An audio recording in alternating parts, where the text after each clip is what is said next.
Welcome to Trading Nation. I'm Sara Eisen. Earnings season is in full swing, and so far the results have been pretty positive, with around 80% of companies beating on both the top and bottom line. So, can we expect more good news, and what will it mean for the markets? We are joined by Doug Gordon, Senior Portfolio Manager at Russell Investments. Doug, nice to see you.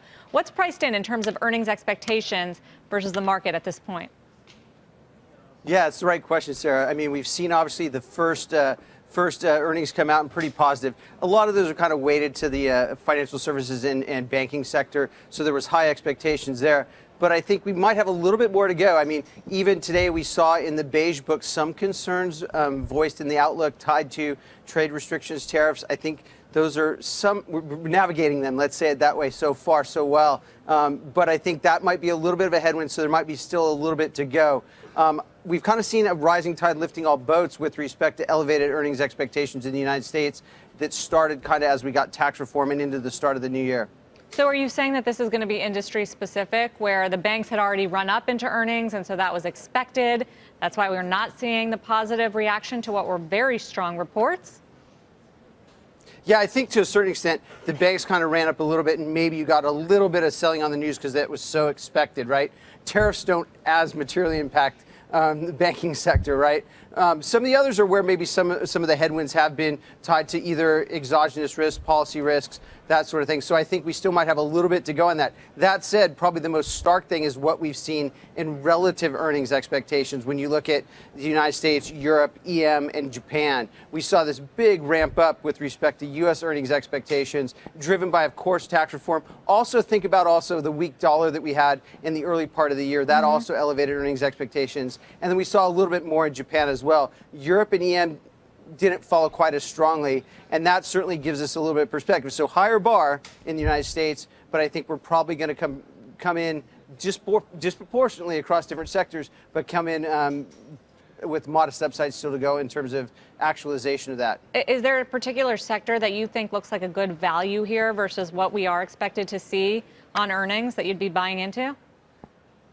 Well, I'd say that I'd look at traditional growth and value, and we expect to see value outperform modestly in a tax reform type of situation. So that would be probably where it has underperformed right now. So that might be the place where we'd see a little bit better outcome. Again, I think it's going to be a really interesting earnings season, right? You've got kind of the bully pulpit, if you will, for management, where they can come out and use this as a lobbying opportunity, if you will, to talk about what might be the outcome or impact of trade restrictions and tariffs. So I think we'll hear a little bit of that in guidance. And then if we can navigate NAFTA, if we can navigate the trade concerns with China and the United States, that might alleviate that, and we'll see that in terms of price action going forward. You think the market's worried about a trade war? It feels like there were some negative reaction and volatility when we first started getting the headlines, but so far things have calmed down, and it doesn't exactly feel like we're priced for any type of escalation. I agree with that, Sarah. I think it's insightful. Now, we use that volatility to come up to incrementally stage into risk asset positions as well as short fixed income positions.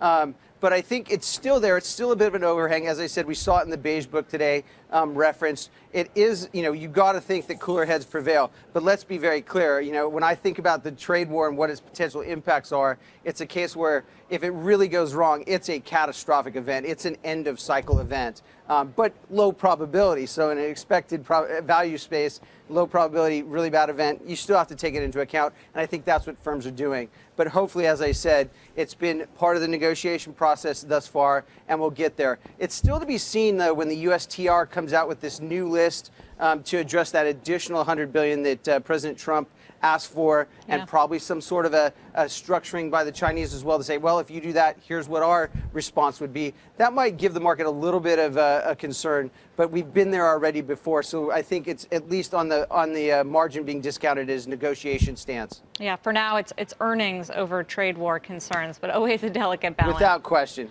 Doug, thank you. Without question, right? Yes. My pleasure, Sarah. Doug Gordon of Russell Investments. Nice to see you as well.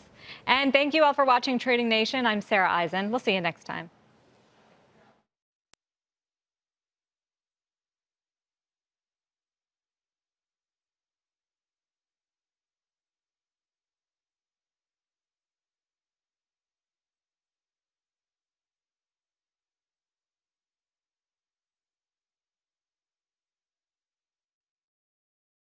Hey there, thanks for checking out CNBC on YouTube. Be sure to subscribe to stay up to date on all of the day's biggest stories. You can also click on any of the videos around me to watch the latest from CNBC. Thanks for watching.